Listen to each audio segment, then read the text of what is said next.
Kızılcık Şerbeti'nin yeni bölümünde neler olacak? Videomuza geçmeden önce Işıl'ın maskesi düşsün artık diyenler videomuzu beğensin, sayımızı görelim. Dizimizle ilgili en güncel gelişmeleri kaçırmamak için abone olup bildirimleri açmanız yeterli. Dizimiz yenilenmiş hikayesiyle ekranlara geldi ve geçen hafta yaşanan büyük savrulmanın adeta yok sayıldığı, karakter devamlılığını koruyan daha tutarlı bir rota çizildi. Açıkçası bu tercih hem ana çıtayı hem de yan kolları daha sağlam bir zemine oturttu. Artık hepimiz aynı soruya kilitlenmiş durumdayız. Işıl'ın maskesi ne zaman düşecek ve bu düşüş kimleri, hangi kırılmaları etkileyecek? Işıl cephesinde tablo net, bir kere kendini ele verdi, iz bıraktı ve şimdi o izi kimlerin takip ettiğini bulmaya çalışıyor.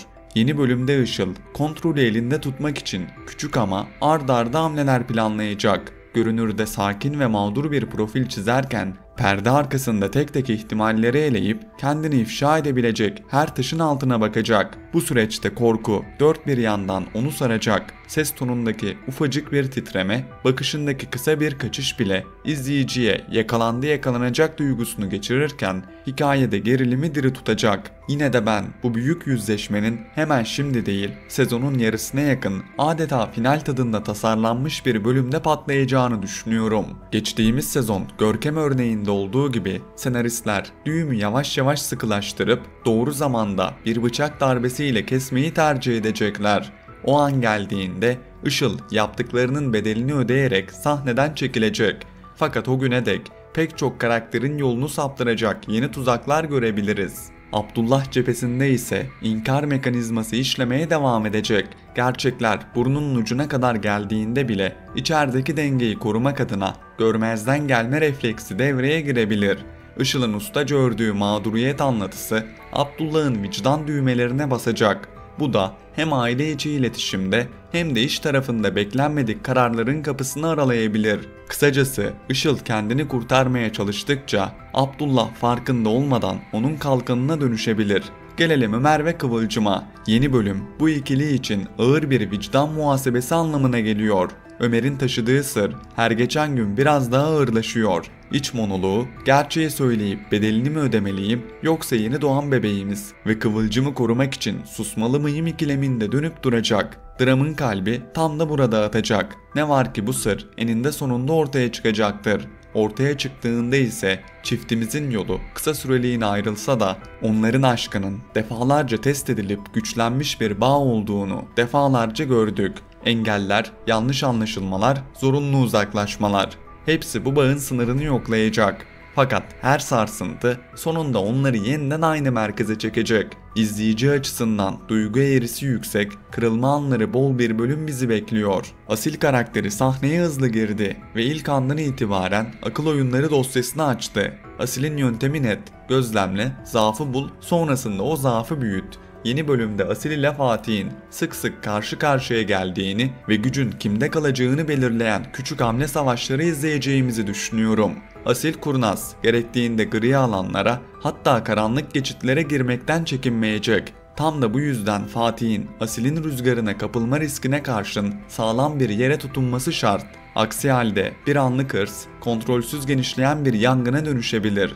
Fatih'in doğru stratejiyle soğukkanlı kalması, duygularını yönetebilmesi ve anı kurtarmak yerine bütünü korumak perspektifine sadık kalması gerekecek. Doğa tarafına geldiğimizde kafa karışıklığı hala gündemde. Firaz ekseninde geri adım atılması doğa için iki kapı açıyor. Ya bambaşka bir partner ihtimali ortaya çıkacak ya da senaryo Doğa ile Fatih'i yeni sınavlara hazırlayan, dışarıdan müdahalesi daha az ama iç gerilimi yüksek bir hatta ilerleyecek. Ben Doğa ve Fatih'in ekran uyumuna inananlardanım. Bu çift doğru zamanda, doğru iletişimle kurgulandığında dramatik doz kaybolmadan romantik anlarda üretebiliyor. İzleyicinin beklentisi de bu yönde. Ayrılıklar kısa, çözülmeler kalıcı olsun. Duygunun kökü sağlam kalsın. Yeni bölümde ipuçlarını daha net görebiliriz. İki karakterin aynı dili konuşma çabasının sonuç vermeye başladığı sahneler izleyebiliriz. Şimdi kısa bir soluklanıp Işıl'ın stratejisine geri dönelim. Onu tehlikeli kılan yalnızca plan yapması değil, planını duygusal bir söylemle paketleyebilmesi. Her hamlenin bir gerekçesi olacak. Her krizde kendini haklı gösterecek küçük bir hikaye hazır tutacak. Bu yüzden onu köşeye sıkıştırmanın yolu tek bir büyük kanıttan ziyade kümülatif tutarsızlıkları önüne koymaktan geçiyor. Yeni bölümde bazı yan karakterlerin küçük şüphe kırıntıları topladığını fakat bunu yüksek sesle dile getirmek için henüz doğru anı beklediğini görebiliriz. Bu kırıntılar biriktiğinde domino taşı etkisi kaçınılmaz. Yan hikayeler tarafında aile içi dengeler ince bir ipte yürür gibi. Bir karakterin attığı minik bir adım diğerinin dengesini bozabiliyor. Bu da dizinin anlatı ritmini yüksek tutuyor. Karakter motivasyonlarının geçtiğimiz haftaya göre daha tutarlı yazılması seyir keyfini arttırdı. Seyirci bu böyle davranmaz demeden evet buradan böyle gider diyebiliyor. Bu güvenin korunması halinde sezon ortası planlanan büyük yüzleşme daha da tok bir etki yaratacaktır. Gelelim Çimen'e. İkinci sezon sonunda yurt dışına giderek hikayeden çekilen Çimen, yaşanan onca şeye rağmen ailesini aramamış olmasıyla hayırsız esprilerine konu olmuştu. Şakayı bir kenara bırakırsak, senaristlerin bir sezon sonra Çimen'i geri çağırmasının muhakkak bir nedeni vardır. Beklentim 5. bölüm civarında Çimen'in dönüşüyle birlikte dengenin yeniden kurulması.